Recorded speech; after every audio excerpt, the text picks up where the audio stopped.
बिस्मिल्लाहिर्रहमानिर्रहीम, अस्सलाम वालेकुम। मैं हूं मोहसिन एजाज और आप देख रहे हैं मेरा यूट्यूब चैनल। नाजरीन, तीन अहम टॉपिक्स हैं जिन पर बात करेंगे।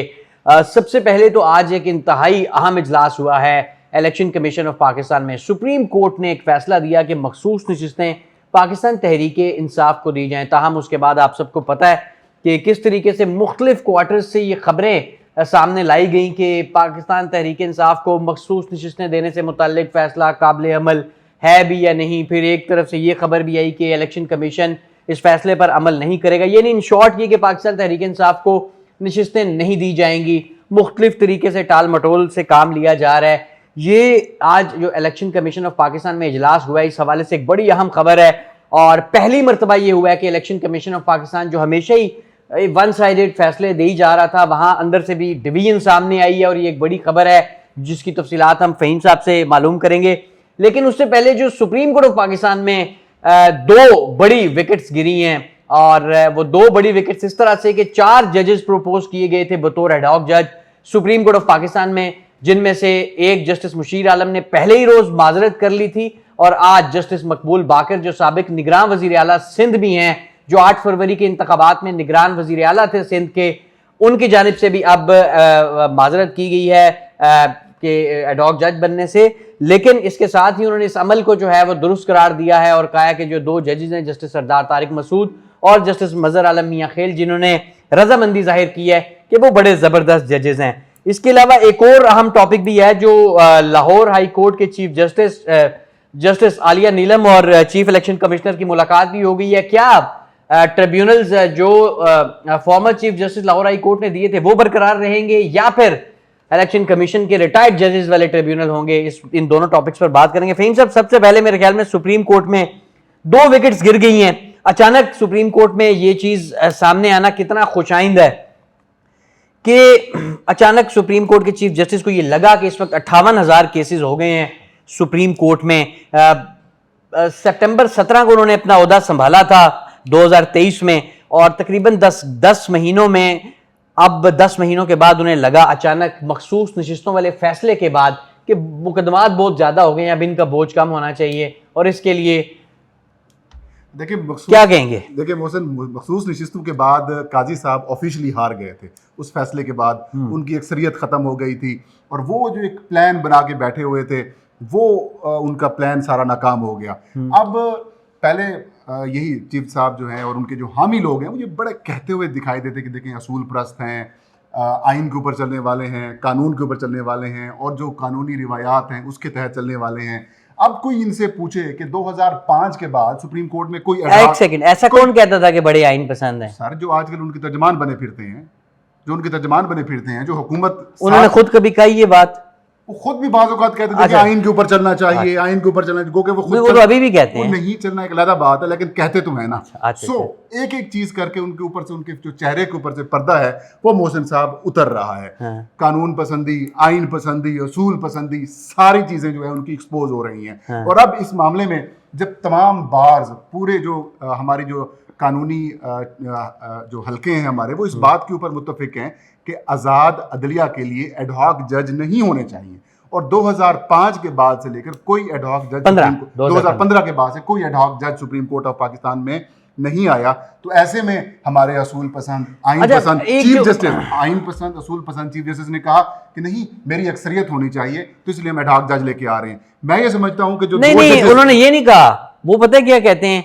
वो कहते हैं कि मुकदमात का जो बोझ है वो बहुत ज्यादा है, पेंडेंसी इस वक्त सुप्रीम कोर्ट में बहुत ज्यादा है, और उस पेंडेंसी को कम करने के लिए जजेस लाए जा रहे हैं। अब इसी से मुतालिक मैं फहीम साहब से सवाल करूंगा।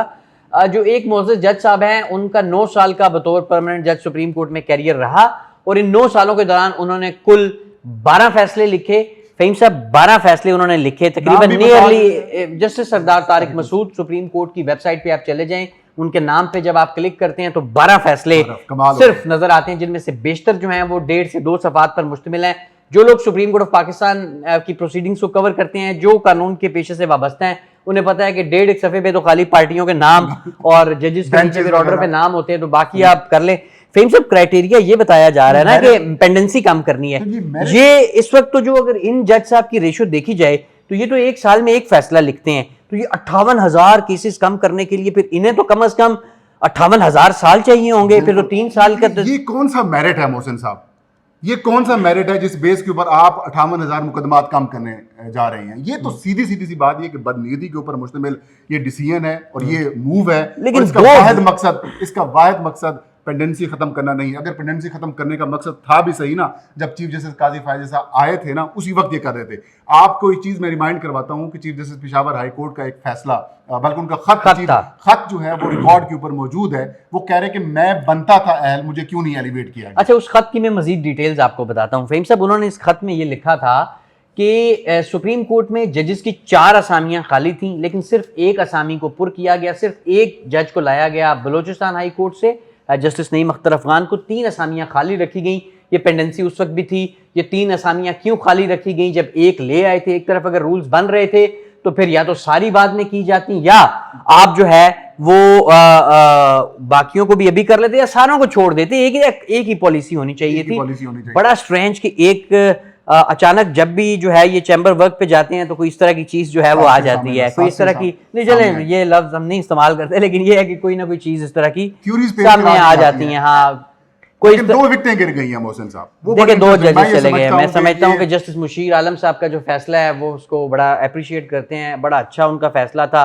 मकबूल बाकर साहब का तो खैर बनता ही नहीं था, जब वो निगरान वजीर आला बन गए थे तो अब तो उनका बनता ही नहीं था। बहरहाल एक और बड़ी खबर है, पाकिस्तान तहरीक इंसाफ ने भी मामले पर भरपूर रद्द-ए-अमल देने का फैसला किया और पाकिस्तान बार काउंसिल के कुछ मेंबर्स ने इसको सुप्रीम कोर्ट में चैलेंज करने का भी ऐलान किया है। इंटरेस्टिंग चीजें हैं। इस टॉपिक पर हम आगे आने वाले दिनों में भी बात करते रहेंगे। अब चलते हैं तो ये फैसला किया, वो मैं थोड़ा सा बता दूं। जी बताएं। तहरीक इंसाफ ने ये मोहसिन साहब फैसला किया है कि जो अपोजिशन लीडर कौमी असेंबली और सेनेट हैं, दोनों अलग अलग खत लिखेंगे जुडिशल कमीशन ऑफ पाकिस्तान को कि एडहॉकिज्म नहीं होना चाहिए। एडहॉकिज्म तो नहीं होना चाहिए। आप अगर आपने आप रखते भी हैं 6 महीने के लिए रख लें, साल के लिए रख लें, आप 3 साल के लिए। अगले चीफ जस्टिस की मुद्दत भी ऑलमोस्ट इतनी है और आप उनके साथ 3-4 जज लगा रहे हैं, वो उनकी मुद्दत भी वही रख रहे हैं।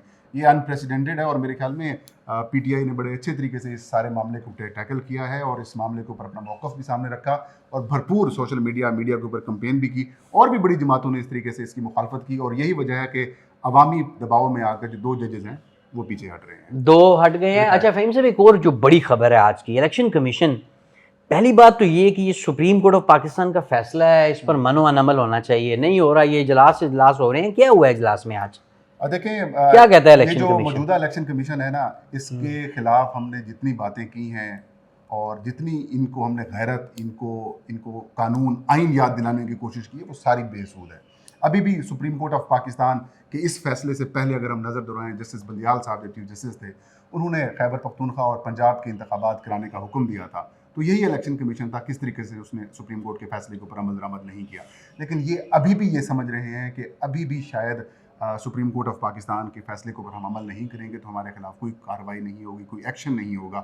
लेकिन अब वो वाली मोहसिन साहब कहानी नहीं है। अब इलेक्शन कमीशन को ये फैसला इंप्लीमेंट करना पड़ेगा और मेरे पास इतलात ये हैं, खबरें ये हैं कि इलेक्शन कमीशन ऑफ पाकिस्तान के अंदर काफ़ी ज़्यादा डिवीजन्स हैं।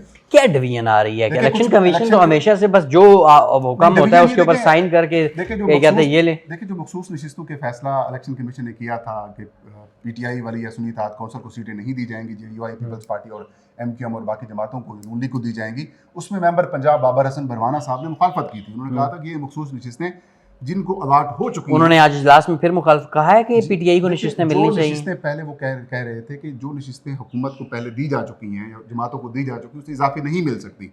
आज भी उन्होंने इसी तरह की बातें की हैं और एक और मेंबर ने भी उन्हीं की हिमायत की है। तो 2 मेंबर्स ये कह रहे हैं कि जो सुप्रीम कोर्ट का ऑर्डर है उसके ऊपर इंप्लीमेंट किया जाए। लेकिन अब हतमी फैसला आज, क्योंकि chief election commissioner Sikandar Sultan Raja साहब भी इस्लामाबाद में दस्तयाब नहीं थे, तो इस वजह से उन्होंने आज के इजलास की सदारत भी नहीं की, तो मेंबर सिंध साहब ने सदारत की है। तो फैसला आज नहीं हो सका। अलबत्ता जो इलेक्शन कमीशन का लॉ विंग है उसकी तरफ से 2-3 चीज़ें जो है उसके ऊपर ब्रीफिंग दी गई है और इलेक्शन कमीशन को कहा गया है कि इसके ऊपर आप इन चैम्बर रब्ता भी किया जा सकता है उन 8 जजेस के साथ कि इसके ऊपर इम्प्लीमेंटेशन में हमें अबहम का सामना है उसको दूर किया जाए। और फिर इलेक्शन कमीशन का ये समझना है कि तहरीक इंसाफ का इंतज़ामी ढांचा नहीं है। तो इंतज़ामी ढांचा क्यों नहीं है, ये भी एक सवाल है कि ज़ाहिर इलेक्शन कमीशन पीटीआई के इंटर पार्टी इंतखाबात एक्सेप्ट नहीं कर रहा।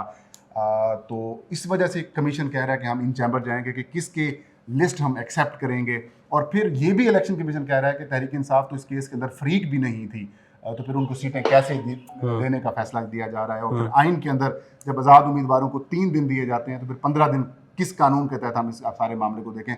बहरहाल एक बार फिर इलेक्शन कमीशन जो है वो अपनी बदनीति जो है वो जाहिर कर रहा है। आखिरी बात और आखिरी सवाल मैं आपसे करूंगा, justice Aliya Neelum, chief justice Lahore high court की मुलाकात हुई है चीफ इलेक्शन कमिश्नर से, और आपको पता है कि पूरा पंजाब और पूरे मुल्क जो है वो इस वक्त इलेक्शन ट्रिब्यूनल्स की तरफ उसकी नज़रें हैं।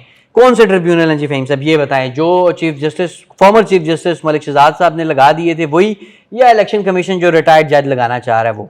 देखिए, पाकिस्तान की 266 कौमी असम्बली की सीटें हैं, 141 नशिस्तें हैं पंजाब में, और पंजाब के ट्रिब्यूनल्स आप लगाना चाहते हैं रिटायर्ड जजेस और अपनी मर्जी के जजेस और अपने वो जजेस जो आप चाहते हैं कि फैसला ना करें, फॉर्म 47 वालों को एक्सेप्ट कर लिया जाए।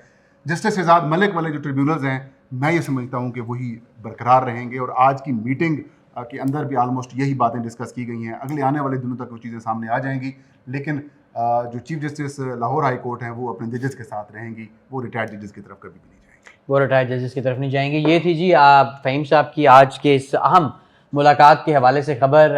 ये था हमारा आज का वीलॉग। उम्मीद करते हैं कि आपको फ़हीम साहब पसंद आया होगा। अपना बहुत सा ख्याल रखिएगा। कल आपसे दोबारा मुलाकात होगी। अल्लाह हाफ़िज़।